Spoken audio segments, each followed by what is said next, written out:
नमस्कार दोस्तों, फिर से आप सभी का स्वागत है आपके अपने प्यारे से यूट्यूब प्लेटफॉर्म पर। और मैं अजय भार्गव फिर से आप लोगों के सामने हाजिर हूँ। तो आज हम पढ़ेंगे भाई, हमने थ्योरेटिकल यानी कि थ्योरी के हिसाब से डिजास्टर मैनेजमेंट को बिल्कुल अच्छे से पढ़ लिया था। अब हम पढ़ेंगे एमसीक्यू के माध्यम से, ताकि हमारे जो हमने पढ़ा है उससे अलग जो कुछ भी बचा हुआ है वो कवर हो जाए, और जो हमने पढ़ा है वो उसमें से प्रश्न किस प्रकार से पूछे जाते हैं वो सारी बातें कवर हो सके। तो चलो अभी शुरुआत करते हैं भाई, करें शुरुआत। चलो भाई, तो आज का पहला क्वेश्चन आप लोगों के सामने है, खतरों और आपदाओं को मुख्य रूप से वर्गीकृत किया जा सकता है। यानी कि यहां पर पूछा गया हैजार्ड और डिजास्टर, इसका हमें क्या करना है, इसकी क्लासिफिकेशन करनी है। और मैंने आपको क्लासिफिकेशन में बताया था कि जो डिजास्टर होती है उसको हम जब क्लासिफिकेशन उसकी करते हैं तो वो दो प्रकार से क्लासिफाइड होती है, एक मैन मेड और एक नेचुरल। तो यहां पर देखिएगा, ये उत्तर आप लोगों के समक्ष है बिल्कुल। यहां पे साफ तौर पर लिखा हुआ आप सभी को ज्ञात है कि जो आपदा होती है, आपदा कितने प्रकार की होती है, आपदा दो प्रकार की होती है। मुख्यतः जब हम इसका वर्गीकरण करते हैं तो ये दो प्रकार की होती है। एक होती है प्राकृतिक, जिसको नेचुरल कहते हैं, और एक होता है मानव निर्मित। ठीक है भाई, तो मानव निर्मित। यहां पे देखिएगा भाई, प्राकृतिक वो होती है जिसमें यानी कि कोई भी ऐसी घटना जिससे जान माल की हानि हो, वो किसी प्राकृतिक कारण से हो तो उसको हम प्राकृतिक घटना कहेंगे। अगर किसी मानवीय कारण से हो तो उसको हम क्या कहेंगे, मानव निर्मित आपदा कहेंगे। ठीक है भाई, तो समझ में आ गया। तो राइट आंसर यहां पर क्या हो जाएगा, हमारा बी हो जाएगा। राइट आंसर यहाँ पे हमारा क्या हो जाएगा भाई, हमारा यहाँ पे हो जाएगा बी। यानी कि जो आपदा है उसको हम दो प्रकार से वर्गीकृत कर सकते हैं, मानव और प्राकृतिक। ठीक है भाई, यहाँ पे लिखा हुआ देखो, प्राकृतिक आपदा और मानव प्रेरित आपदा। चलो भाई अगले प्रश्न की तरफ बढ़ते हैं। नेक्स्ट प्रश्न यहाँ पे पूछा गया, खतरा एक ऐसी स्थिति है जहां मौजूद, चार ऑप्शन दिए गए हैं, फटाफट से जवाब दीजिएगा और अपेक्षा करूंगा आप इसका बहुत अच्छे से जवाब दे पाओगे, क्योंकि इसकी हैजार्ड की, खतरे की डेफिनेशन मैंने आपको बहुत अच्छे से समझाई थी। तो देखिएगा यहां पर उत्तर क्या रहने वाला है। प्राकृतिक आपदा का खतरा, आपदाओं से संपत्ति और जीवन को खतरा, आपदा के परिणामों के लिए खतरा, ऊपर के सभी। तो यहां पर जो हमारा उत्तर रहने वाला है, उत्तर क्या रहने वाला है, उत्तर रहने वाला है बी। उत्तर क्या रहने वाला भाई, उत्तर रहने वाला है बी।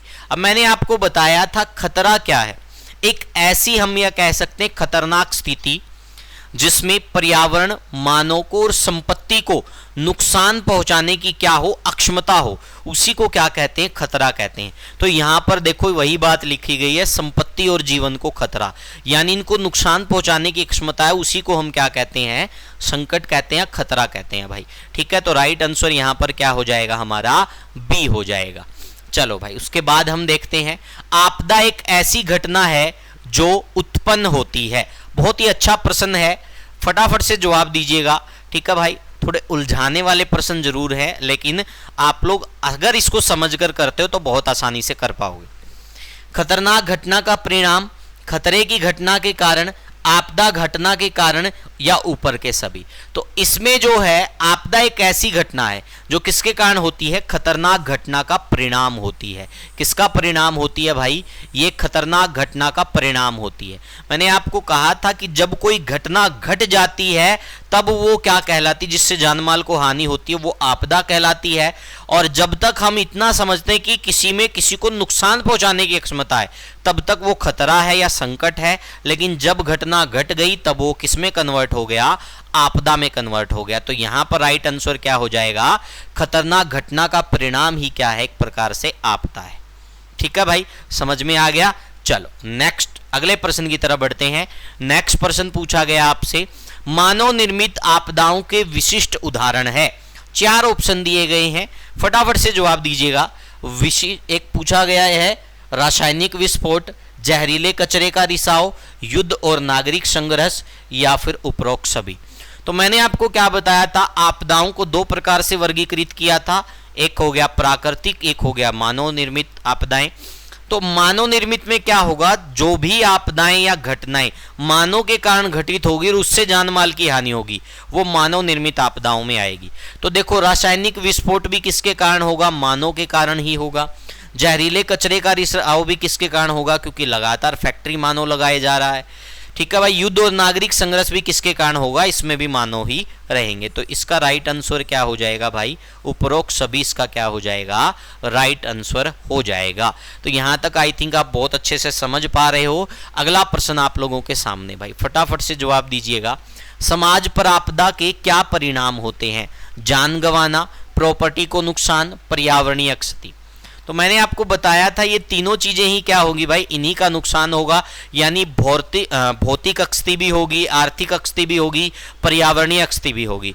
यानी क्षति का मतलब क्या होगा, नुकसान। तो तीनों चीजें यहां पर दी गई है, तो राइट आंसर क्या हो जाएगा भाई, राइट आंसर हो जाएगा उपरोक्त सभी, यानी कि क्या हो जाएगा, इन तीनों का ही नुकसान होगा। उसके बाद देखेंगे भूकंप का वैज्ञानिक अध्ययन क्या कहलाता है। बहुत ही अच्छा प्रश्न है, भूकंप का वैज्ञानिक अध्ययन क्या कहलाता है। यहां पे देखिएगा भाई, बहुत ही आसान प्रश्न है, इसमें आपको कुछ भी सोचने की जरूरत नहीं है। फर्स्ट में तो क्या दिया गया है कि यंत्र दिया गया है, तो यंत्र कोई स्टडी नहीं होती, तो ये तो चीजें वैसे ही कट जाएंगी भाई। ठीक है, इसके बारे में अभी हम सोच नहीं रहे, तो ये भी कट जाएगा। तो यहां पे बच गया क्या भाई, भूकंप विज्ञान, यानी कि इसको क्या कहा जाता है, स्टडी, भूकंप की स्टडी को कहा जाता है सिस्मोलॉजी, यानी कि भूकंप विज्ञान कहा जाता है। ठीक है भाई, और जिससे भूकंप मापा जाता है वो होता है भूकंप सूचक यंत्र। ठीक है, जिसको सिस्मोग्राफ बोलते हैं। समझ में आ गया भाई। तो राइट आंसर यहां पर क्या हो जाएगा, भूकंप विज्ञान हो जाएगा। चलो भाई फटाफट से करेंगे हम, और लगभग 300 से 400 प्रश्न कवर करेंगे। पहले भी करवा चुका हूं, अब भी मैं दोबारा से आप लोगों को एमसीक्यू करवाऊंगा। डिजास्टर मैनेजमेंट का प्रयास रहेगा, आपका एक सिंगल प्रश्न भी गलत ना हो। तो अब अगला प्रश्न देखते हैं, भूकंप की तीव्रता मापने वाले यंत्र का क्या नाम है। मैंने जब आपको भूकंप पढ़ाया था थ्योरी के हिसाब से, तब मैंने आपको बताया था कि अब भूकंप को जो रिएक्टर पैमाने पर मापा जाता था उसके लिए एक संशोधित यंत्र आ चुका है, जिसको संशोधित मेर्केली स्केल बोला जाता है। तो राइट आंसर यहां पर क्या हो जाएगा, यहां पे हो जाएगा ए, जिसको क्या बोला जाता है, संशोधित मेर्केली स्केल इसको बोला जाता है। भूकंप की तीव्रता मापने वाला यंत्र होता है, इसको हम बोलते हैं। यहां तक चीजें क्लियर भाई, समझ में आ गया। तो ये हो गया हमारा क्वेश्चन भाई। इसके बाद नेक्स्ट देखते हैं भाई, भूकंप का प्राथमिक परिणाम है, यानी भूकंप के कारण क्या संभव है, बिल्डिंग और पुल का गिरना, पानी और गैस पाइपलाइन में उत्साह नहीं मिलेगा भाई। ये हो सकता है एक प्रकार से ये कह सकते हैं, गैस पाइपलाइन और जो पानी होता है उसमें भी हलचल होंगी, तो ये भी खतरनाक हो सकता है, इसकी वजह से फट जाएंगे। नदी के मार्ग में परिवर्तन और नए द्वीपों का निर्माण, तो इसका सही उत्तर क्या हो जाएगा, उपरोक्त सभी। क्या हो जाएगा भाई, इसका उत्तर हो जाएगा उपरोक्त सभी। बिल्डिंग गिर सकती है, पुल गिर सकता है, पानी की लीकेज हो सकती है, बाढ़ भी आ सकती है, सुनामी भी आ सकती है, पाइपलाइनें फट सकती हैं भाई गैस वाली। ठीक है, नदी के मार्ग में परिवर्तन हो सकता है, नए द्वीपों का निर्माण होता है। तो ये सब किसके परिणाम है, तो ये भूकंप के परिणाम है। तो राइट आंसर हो जाएगा उपरोक्त सभी। अगला प्रश्न देखते हैं भाई, उष्ण कटिबंधीय चक्रवातों के प्रमुख परिणाम क्या है, प्रचंड हवा, भारी वर्षा, बढ़ता तूफान, या फिर उपरोक्त सभी। तो बहुत ही अच्छा प्रश्न है भाई, देखते हैं कि इसका राइट आंसर क्या रहने वाला है। तो इसका राइट आंसर क्या रहने वाला है, इसका राइट आंसर रहेगा उपरोक्त सभी। वैसे आप सभी को ज्ञात ही है भाई, जो उष्ण कटिबंधीय चक्रवात होते हैं, चक्रवातों के विषय में मैं बता चुका हूं भाई कि इसके बीच में क्या होता है, लो प्रेशर होता है, और बीच में जो सेंटर में होता है उसको हम आई बोलते हैं, जहां पर प्रेशर लो होता है। ठीक है, वो बार बार पेपर के अंदर पूछा जाता है, तो इससे ये सारे नुकसान या परिणाम भुगतने पड़ सकते हैं। उसके बाद देखेंगे, बाढ़ के प्रमुख मानव निर्मित कारण क्या है, वनों की कटाई, बांध का फटना, या फिर बादल का फटना, या बांध का टूटना। तो ये सारी चीजें इसमें सम्मिलित होंगी। तो इसका राइट आंसर क्या हो जाएगा, उपरोक्त सभी। राइट आंसर क्या हो जाएगा इसका भाई, तो ये बाढ़ के मानव निर्मित कारण हो सकते हैं। ठीक है भाई, चलो अब हम नेक्स्ट क्वेश्चन की तरफ बढ़ते हैं। अगला प्रश्न, जनसंहारक रोगों को कहा जा सकता है। तो बहुत ही अच्छा प्रश्न है भाई। जैसे कोई महामारी फैलती है तो वो किस आपदा में आती है भाई, वो बात पूछी गई है भाई। तो वो किस में आती है, तो वो आती है जैविक आपदा में। किस में आती है वो, जैविक आपदा में, यानी कि बायोलॉजिकल डिजास्टर बोला जाता है उसको।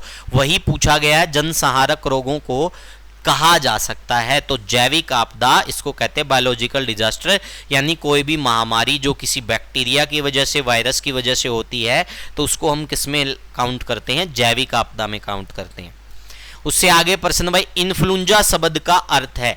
अब इन्फ्लुएंजा शब्द का अर्थ तो सभी को ही ज्ञात होगा भाई। इन्फ्लुएंजा को हम कहते हैं फ्लू, एक प्रकार से हम क्या बोलते हैं? फ्लू। भाई फ्लू चला हुआ है। गांव में भी ऐसा जिक्र देखने को मिलेगा भाई, जब लगातार क्या होते हैं भाई, हमें इन्फ्लुएंजा लाइक सिम्टम्स क्या होते हैं?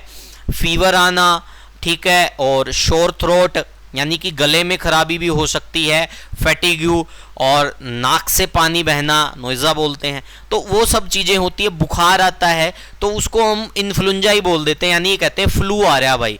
तो वो फ्लू क्या होता है? फ्लू का मतलब बुखार ही होता है। तो यहाँ पर राइट आंसर क्या हो जाएगा? बी हो जाएगा। क्या हो जाएगा भाई? बी हो जाएगा। अगला प्रश्न, हैजे का मुख्य कारण क्या है? तो हैजे का मुख्य कारण, हैजा क्या होता है? वैसे हैजा जो होता है कोलेरा बोला जाता है भाई, ठीक है। तो ये किसके कारण होता है भाई? दिए गए ऑप्शनों के हिसाब से इसमें जो राइट आंसर रहने वाला है वो रहने वाला है कम स्वच्छता। वैसे इसमें क्या कर सकते हैं भाई, इसमें संभव खराब पोषण भी है, लेकिन जो ज़्यादा सुटेबल बैठता है वो कम स्वच्छता बैठता है। ठीक है भाई, क्या बैठता है? जैसे कि कोई मक्खी है, मक्खी क्या करेगी भाई, किसी ऐसी जगह बैठ के आएगी, गंदगी वाली जगह, और वो फिर रोटी के ऊपर बैठ जाएगी। ठीक है, हम रोटी खुला छोड़ रखा है या फिर कोई फल फ्रूट उसके ऊपर बैठ जाएगी।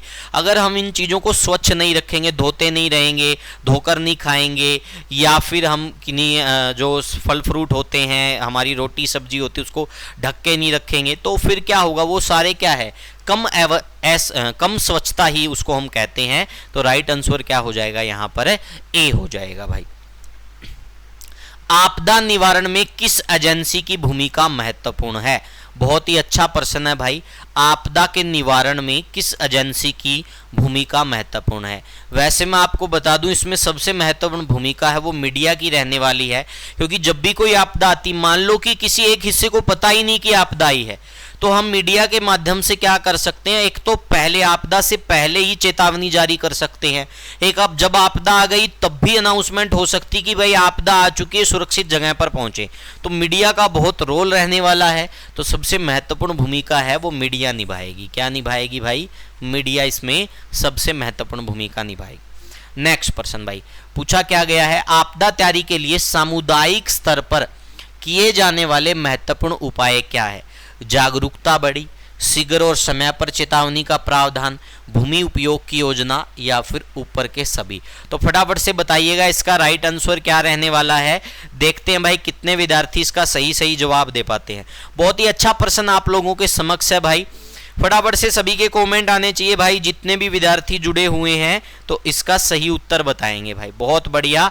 तो यहाँ पर राइट आंसर क्या हो जाएगा भाई? उपरोक्त सभी। सामुदायिक स्तर पर क्या हो जाएंगे भाई? उपरोक्त सभी हो जाएंगे ये सारे के सारे उपाय। उसके बाद देखते हैं, फोकस के ठीक ऊपर पृथ्वी की सतह पर एक बिंदु के रूप में जाना जाता है। तो मैंने आपको बताया था, जब भूकंप आता है जहां से ऊर्जा निकलती है उसको फोकस बोलते हैं, और ठीक उसके 90 डिग्री एंगल पर भूमि के नज़दीक जहां पर हलचल महसूस होती है उस स्थान को क्या कहा जाता है? उसको एपिसेंटर बोला जाता है। तो यहाँ पर क्या हो जाएगा? वो ऊपरी केंद्र। यहाँ पर क्या लिख सकते हैं हम? उसको बोलते हैं एपिसेंटर। क्या बोलते हैं भाई? AP centre. ठीक है, तो राइट आंसर हो जाएगा ऊपरी केंद्र।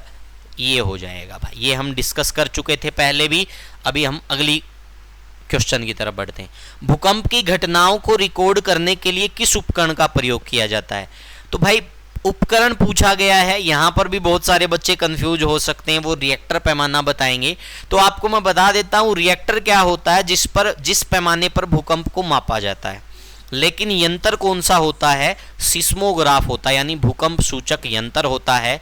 तो राइट आंसर यहाँ पर क्या हो जाएगा? यहाँ पे उपकरण ही तो पूछा गया है, तो राइट आंसर हो जाएगा सी, भूकंप सूचक यंत्र। उसके बाद देखते हैं, दुनिया के किस क्षेत्र में दुनिया में सबसे ज्यादा भूकंपीय गतिविधि देखी जा सकती है? बहुत ही अच्छा प्रश्न है भाई। ठीक है, बहुत बार एग्जाम में पूछा गया है। तो इसका राइट आंसर क्या हो जाएगा, जो पैसिफिक बेल्ट है उसमें क्या देखने को मिलता है, सबसे ज़्यादा भूकंपीय घटनाएं या गतिविधि देखने को मिलती हैं भाई। ये जब मैं भूकंप करवा रहा था तब भी बताया था, ठीक है भाई। इसके अतिरिक्त जब मैंने आपको ज्वालामुखी के बारे में बताया था तब भी ये मैं कवर करवा चुका हूँ। तो ये हो गया हमारा राइट आंसर। आगे देखते हैं भाई, भारत में किस प्रकार की आपदा सर्वाधिक प्रमुख है, बाढ़, प्रारूप, चक्रवात, भूकंप। तो फटाफट से जवाब दीजिएगा भाई। तो इनमें से दिए गए ऑप्शन में से आप सभी को भी ज्ञात है, ज्यादातर जो हमें देखने को मिलती हैं तो हमें बाढ़ देखने को मिलती हैं। तो इन्होंने क्या पूछा है कि सर्वाधिक प्रमुख है, ठीक है भाई। तो ज्यादातर इसमें क्या देखने को मिलती है, हमें बाढ़ देखने को मिलती है।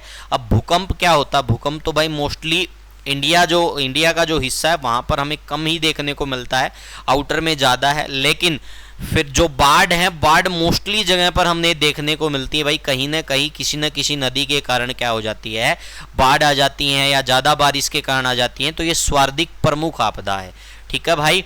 वैसे अगर ये पूछ ले सबसे खतरनाक पूछी जाती तो भूकंप आता, सबसे खतरनाक पूछी जाती तो भूकंप आता। यहाँ पे सर्वाधिक प्रमुख पूछा गया जो ज़्यादातर आती है, तो क्या है, बाढ़ हो जाएगा।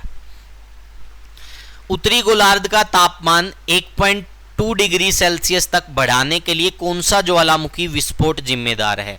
तो बहुत ही अच्छा प्रश्न है भाई। ज्वालामुखी के अंदर भी हमने देखा था, क्रेटर के विषय में पढ़ा था, ठीक है, कैल्कोलिथ के विषय में पढ़ा था, फेल्कोलिथ के विषय में, सारी चीजें मैंने आपको बताई थी। उस समय मैंने एक क्राक्टा ज्वालामुखी के बारे में भी बताया था। तो इसका राइट आंसर क्या हो जाएगा, क्राक्टा, ठीक है भाई। तो राइट आंसर क्या हो जाएगा, एक क्राक्टा ज्वालामुखी का विस्फोट है, ये उत्तरी गोलार्ध का तापमान 1.2 डिग्री सेल्सियस तक बढ़ाने के लिए जिम्मेदार है। उसके बाद हम देखेंगे भाई नेक्स्ट प्रश्न क्या पूछा गया है, ज्वालामुखी आपदा को कम करने के लिए प्रमुख नियंत्रण प्रणालियां कौन सी हैं। विस्फोट की पूर्व चेतावनी के लिए भविष्यवाणी, समय पर विकास कार्य और राहत कार्य, या फिर ए व बी दोनों। तो आप भी समझदार हो भाई, थोड़ा दिमाग लगाइएगा।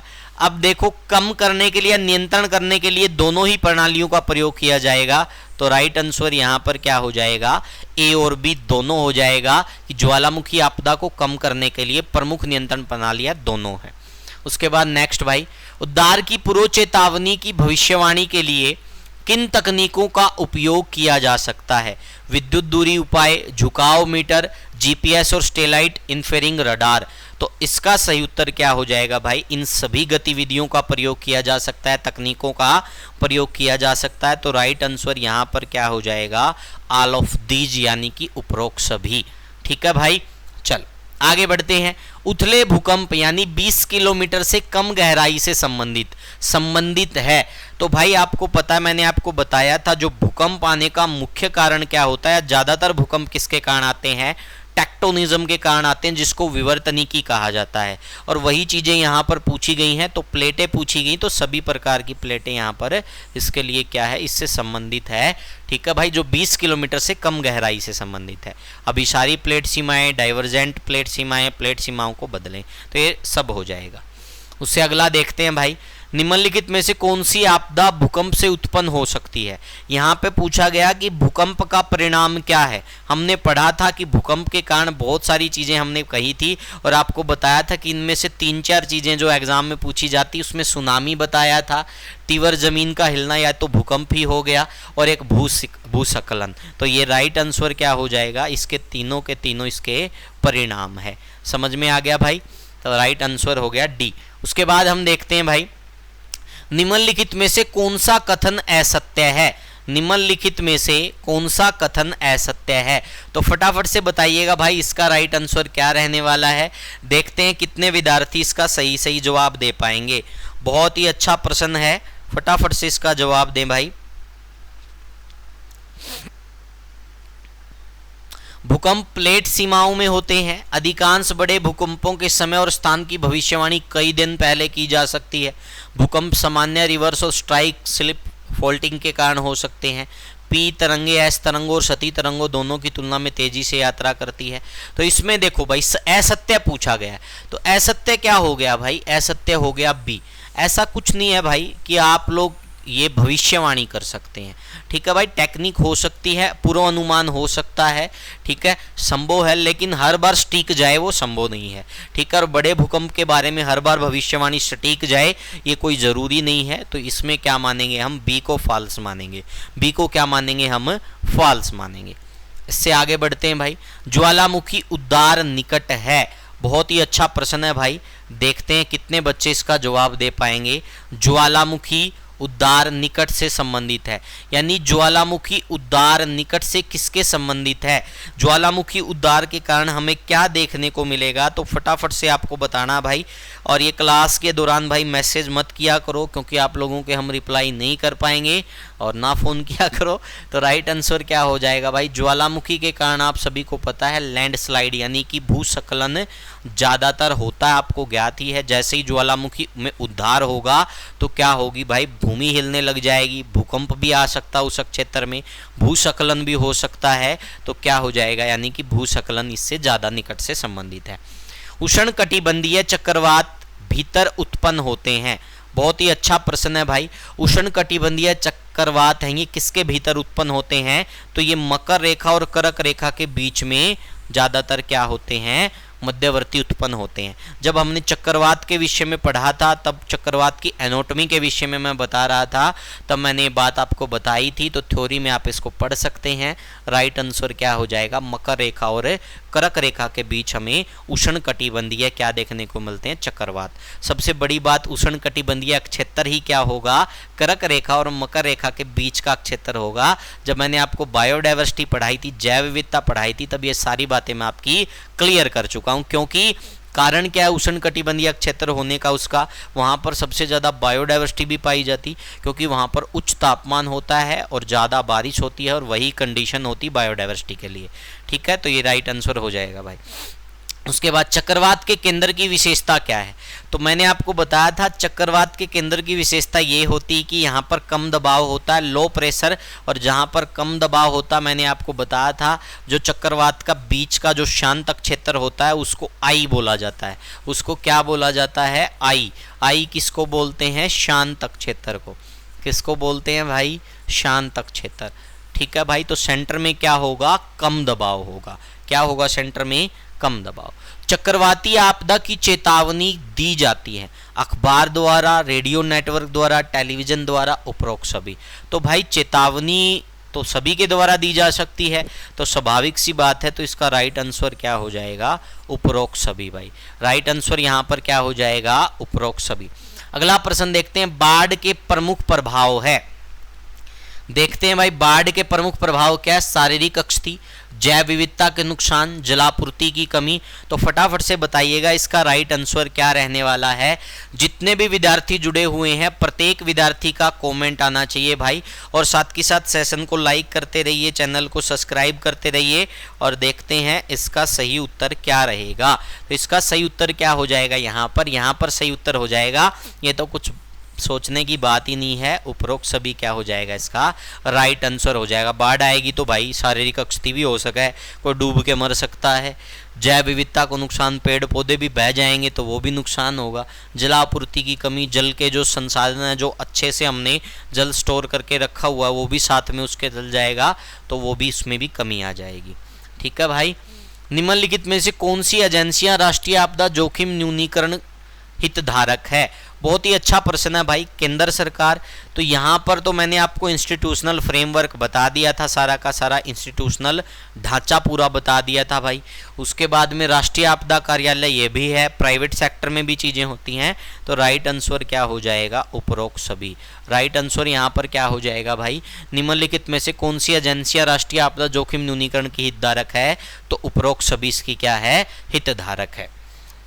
उसके बाद देखिएगा, संरचनात्मक और गैर संरचनात्मक उपाय जोखिम कम करने के उपायों की श्रेणी के तत्व है। बहुत ही अच्छा प्रश्न है भाई, फटाफट से बताइएगा भाई। संरचनात्मक और गैर संरचनात्मक उपाय जोखिम कम करने के उपायों की उच्च श्रेणी के तत्व है। तो इसमें क्या हो जाएगा, इसमें कौन से उपाय हो जाएंगे भाई, शारीरिक उपाय। कौन से उपाय हो जाएंगे भाई, जो फिजिकल उपाय होंगे यानी शारीरिक उपाय होंगे वो इसमें उच्च श्रेणी के अंदर हमें देखने को मिलेंगे। तो राइट आंसर क्या हो जाएगा, बी हो जाएगा। नेक्स्ट देखते हैं, खतरों और आपदाओं के शमन उपायों के लिए उन्मुख प्रमुख प्रकार क्या है। बहुत ही अच्छा प्रश्न है। सार्वजनिक शमन उपाय, सामुदायिक शमन उपाय। तो भाई देखो स्वाभाविक सी बात है भाई, सार्वजनिक शमन उपाय हो गया तो सामुदायिक अपने आप हो जाता है। तो राइट आंसर क्या हो जाएगा भाई, राइट आंसर हो जाएगा ए व बी दोनों। राइट आंसर क्या हो जाएगा, ए व बी दोनों हो जाएगा। तो आज लगभग हम 50 प्रश्न करने वाले हैं भाई। तो यहाँ तक आई थिंक आपको बहुत सारी चीज़ें बहुत अच्छे से समझ में आ रही है। मानक संचालन के लिए मुख्य निर्धारित प्रक्रियाएं क्या है, खोज और बचाव, चिकित्सा सहायक, हताहत प्रबंधन। तो इसमें राइट आंसर क्या हो जाएगा भाई, तो इसमें राइट आंसर हो जाएगा उपरोक्त सभी। क्या हो जाएगा भाई, ऑल ऑफ दीज इसमें क्या हो जाएगा, राइट आंसर हो जाएगा। नेक्स्ट देखते हैं, प्राकृतिक या मानव निर्मित आपदा के किसी भी जोखिम के लिए कदम उठाने की जरूरत है। उचित भवन निर्माण, एक सुनियोजित हितधारकों के बीच जागरूकता, या फिर उपरोक्त सभी। फटाफट से बताइएगा इसका राइट आंसर क्या रहने वाला। देखो देखने में ये क्वेश्चन बहुत आसान नजर आ रहे हैं, लेकिन इन क्वेश्चन के कारण आपको बहुत सारी डिफिकल्टीज देखने को मिल सकती है।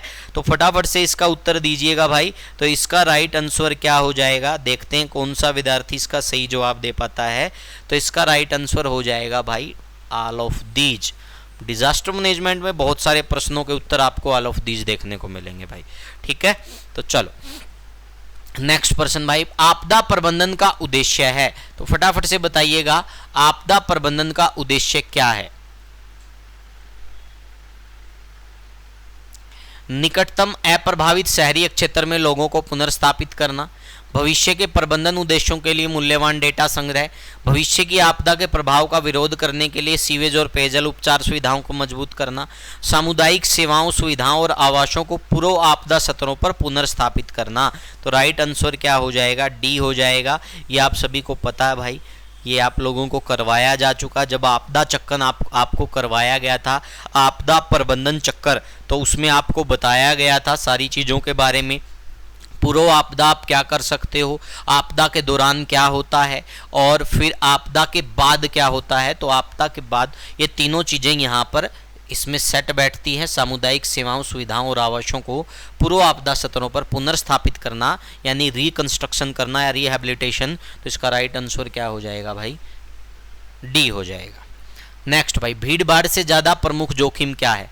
मच्छरों के प्रजनन, शटलों का प्रसार, सड़ने वाले पदार्थ के संपर्क में वृद्धि, परेशानी की समस्या का निर्माण। तो इसका राइट आंसर क्या हो जाएगा भाई, इसका राइट आंसर हो जाएगा अतिसार। यानी कि भाई भीड़ भाड़ वाले इलाके होंगे वहाँ पर हमें डायरिया ज़्यादा देखने को मिलेगा, क्योंकि वहाँ पर स्वच्छता ज़्यादा नहीं होगी, जिसके कारण से डायरिया आपको देखने को मिल सकता है। नेक्स्ट क्वेश्चन, पर्यावरणीय स्वास्थ्य प्रबंधन का पहला चरण शुरू होता है। बहुत ही अच्छा प्रश्न है, देखते हैं भाई। तो इसका पहला चरण कब शुरू होता है, आपदा आने से बहुत पहले शुरू हो जाता है। ये पूर्व आपदा में आएगा। तो राइट आंसर क्या हो जाएगा भाई, ए हो जाएगा। राइट आंसर यहाँ पर क्या हो जाएगा, राइट आंसर हो जाएगा हमारा ए। नेक्स्ट देखते हैं, सबसे आवश्यक वस्तुओं को आपदा प्रभावित आबादी प्रदान की जानी चाहिए। तो फटाफट से बताइएगा भाई। तो इसमें राइट आंसर क्या आ जाएगा भाई, सबसे आवश्यक वस्तुओं जो आपदा प्रभावित आबादी को प्रदान की जानी चाहिए। तो सबसे आवश्यक में पेयजल है भाई। सबसे आवश्यक में आपको क्या देखने को मिलेगा, पेयजल, क्योंकि पीने के पानी की बड़ी किल्लत होती है और आपने देखा होगा कि पीने का पानी उपलब्ध करवाना वो बहुत नेसेसरी होता है। तो राइट आंसर क्या हो जाएगा, ड्रिंकिंग वाटर हो जाएगा। तो इसका राइट आंसर क्या हो गया भाई, ड्रिंकिंग वाटर यानी कि पीने का पानी। नेक्स्ट, शौचालयों के स्वच्छता अनुरक्षण के लिए आवश्यक है। तो इसके लिए क्या आवश्यक है भाई, तो स्वच्छता अनुरक्षण यानी कि स्वच्छ करना है हमें। तो ये किस माध्यम से संभव है, इनका रखरखाव संबंधी अगर शिक्षा दी जाएगी तभी ये संभव है। इसका राइट आंसर क्या हो जाएगा, शौचालय उपयोग और रखरखाव में स्वास्थ्य शिक्षा कार्यक्रम इसका राइट आंसर हो जाएगा। भोजन की गुणवत्ता की जांच के साथ साथ उसकी साफ सफाई का भी निरीक्षण किया जाए। तो देखते हैं इसमें राइट आंसर क्या होगा, परिसर जहां भोजन संभाला और तैयार किया जाता है, धुलाई की सुविधा, खाद्य भंडारण सुविधाएं। तो इसमें राइट आंसर क्या हो जाएगा, सभी चीज़ें जरूरी हैं। ठीक है भाई, पोषण की गुणवत्ता के लिए यानी भोजन की गुणवत्ता के लिए। तो ये राइट आंसर क्या हो जाएगा, ऑल ऑफ दीज यानी किसका राइट आंसर। नेक्स्ट प्रश्न, NH44 वर्तमान में 8 किस खतरे से प्रभावित है। तो भाई आप सभी को ज्ञात है सभी प्रकार के खतरों से प्रभावित होगा, ठीक है। तो फटाफट से जवाब दीजिएगा। आपको बताना है कि भाई सभी प्रकार के खतरों से प्रभावित है या इनमें से किसी एक खतरे से प्रभावित है, क्योंकि मेरे कहने पे मत जाइएगा। बहुत अच्छा प्रश्न है, फटाफट से जवाब दीजिएगा और देखते हैं इसका राइट आंसर क्या रहने वाला है। बहुत बढ़िया भाई, फटाफट से कमेंट करके बताइएगा। तो इसका राइट आंसर क्या रहेगा, इसका राइट आंसर रहेगा लैंडस्लाइड यानी कि भूस्खलन से। तो किससे ज़्यादा प्रभावित है, भूस्खलन से ज़्यादा प्रभावित है। तो राइट आंसर हो गया NH44 वर्तमान में भूस्खलन से सबसे ज़्यादा प्रभावित है। काल बैसाखी एक प्रकार की आंधी तूफान है जिसके राज्यों में देखा जा सकता है। तो इनको किन राज्यों में देखा जा सकता है, फटाफट से बताइएगा। तो इनको देखा जा सकता है नागालैंड, त्रिपुरा और सिक्किम में। किस में देखा जा सकता है भाई इसको, नागालैंड, त्रिपुरा और सिक्किम में इसको हम देख सकते हैं। एक प्रकार का आंधी तूफान है जिसके कारण राज्यों में आपदा हम कह सकते हैं एक प्रकार से है। राज्य स्तरीय आपदा की स्थिति में त्रिपुरा राज्य में कौन सा निकाय आपातकाल की घोषणा कर सकता है। तो इसमें कौन सा कर सकता है, TDMA कर सकता है भाई। कौन कर सकता है, त्रिपुरा का TDMA है वो इसमें कर सकता है। तो राइट आंसर क्या हो जाएगा, राज्य स्तरीय आपदा की स्थिति में त्रिपुरा राज्य में, ठीक है भाई। तो यहाँ पर देखो स्टेट SDMA जो होता है, तो यहाँ पे SDMA ही TDMA बता रखा है, T से त्रिपुरा ही बन जाएगा जो राज्य का नाम है। तो TDMA वही राज्य स्तर पर पूछा है तो यही हो जाएगा। तो राइट आंसर ये होगा। प्रमुख जोखिम आपदा प्रबंधन संबंधी गतिविधियां क्या है, तत्परता, जवाब, वसूली या फिर उपरोक्त सभी। बहुत ही अच्छा प्रश्न है भाई, देखते हैं इसका राइट आंसर कौन सा विद्यार्थी सबसे पहले देता है। तो फटाफट से इसका जवाब दीजिएगा भाई, देखते हैं इसका सही उत्तर क्या रहने वाला है। तो इसका सही उत्तर रहने वाला है भाई मैंने आपको बताया था जब भी ऑल ऑफ दी जाएगा तो लगभग उत्तर हो जाएगा। तो राइट आंसर हो जाएगा उपरोक्त सभी। चलो भाई, आपदा से संबंधित तैयारियों के चरण में गैर सरकारी संगठनों की भूमिका क्या है। जन जागरूकता और शिक्षा, भेद्यता और जोखिम मूल्यांकन, DNT का गठन और प्रशिक्षण, वैकल्पिक तकनीकों की शुरुआत या फिर उपरोक्त सभी। तो आप सभी को ज्ञात है इसमें भी क्या हो जाएगा, उपरोक्त सभी हो जाएगा। चाहे गैर NGO की भूमिका पूछ रखी है तो NGO की भूमिका भी सेम एज इट इज ही रहनी है। तो राइट आंसर हो जाएगा D। आपदा प्रबंधन की स्थिति में सबसे पहले उत्तर देने वाले कौन होंगे। तो आपदा प्रबंधन की स्थिति में सबसे पहले उत्तर सामुदायिक स्तर पर ही दिया जाएगा। तो समुदाय सबसे पहले क्या होगा इसमें उत्तर देने वाला, यानी कम्युनिटी होगी भाई सबसे पहला, ठीक है। उसके बाद नेक्स्ट देखते हैं, लोगों में जागरूकता पैदा करने के लिए नकली अभ्यास आयोजित किया जाता है। तो किस स्तर पर अभ्यास करते हैं भाई, तो ये सभी स्तर पर ये अभ्यास आयोजित किए जाते हैं, राज्य स्तर पर, जिला स्तर पर या फिर ग्रामीण स्तर पर। त्रिपुरा में घाटियों के साथ साथ उच्च पहाड़ी श्रृंखलाओं की उपस्थिति किसकी रिजवेल स्थलाकृति के समान है। तो ये किसके समान है भाई, ये संयुक्त राज्य अमेरिका का जो एप्लाचियन क्षेत्र है ये सेम उसके समान है। तो ये राइट आंसर हो जाएगा हमारा C। नेक्स्ट देखते हैं भाई, उत्तर पूर्व भारत भूकंपीय रूप से दुनिया के 6 सबसे सक्रिय क्षेत्रों में से एक है, साथ ही अन्य 5 क्षेत्रों के साथ। तो इसका राइट आंसर क्या रहेगा भाई, इसका राइट आंसर आपको बताना है, फटाफट से जवाब दीजिएगा भाई, ठीक है। आज की कक्षा का ये आखिरी प्रश्न है और अपेक्षा करूंगा आप इसका सही जवाब देंगे। तो इसका राइट आंसर यहाँ पर क्या रहने वाला है, फटाफट से जवाब दीजिएगा भाई। चलो भाई, तो इसका राइट आंसर क्या हो जाएगा, मैक्सिको, ताइवान, कैलिफोर्निया, जापान और तुर्की, यानी कि A इसका राइट आंसर हो जाएगा। तो राइट आंसर हो गया A। तो भाई ये हमने आज 50 महत्वपूर्ण प्रश्न कर लिए डिजास्टर मैनेजमेंट के। 200 से 300 MCQ भी करवाऊंगा, थ्योरी में करवा चुका हूं। तो आपको ये सीरीज लगातार ऐसे ही मिलती रहेगी, 1-2 दिन का ब्रेक हो सकता है बीच में। हमारे इस यूट्यूब चैनल पर बने रहिएगा और हम ऐसे ही आपको अच्छा कंटेंट प्रोवाइड करवाते रहेंगे। हमारे साथ बने रहिएगा, हमारे यूट्यूब चैनल के साथ जुड़े रहिएगा। आज के लिए इतना ही, मिलते हैं बहुत जल्द नेक्स्ट कक्षा के साथ। तो बाय बाय, टाटा भाई, अगली क्लास में मिल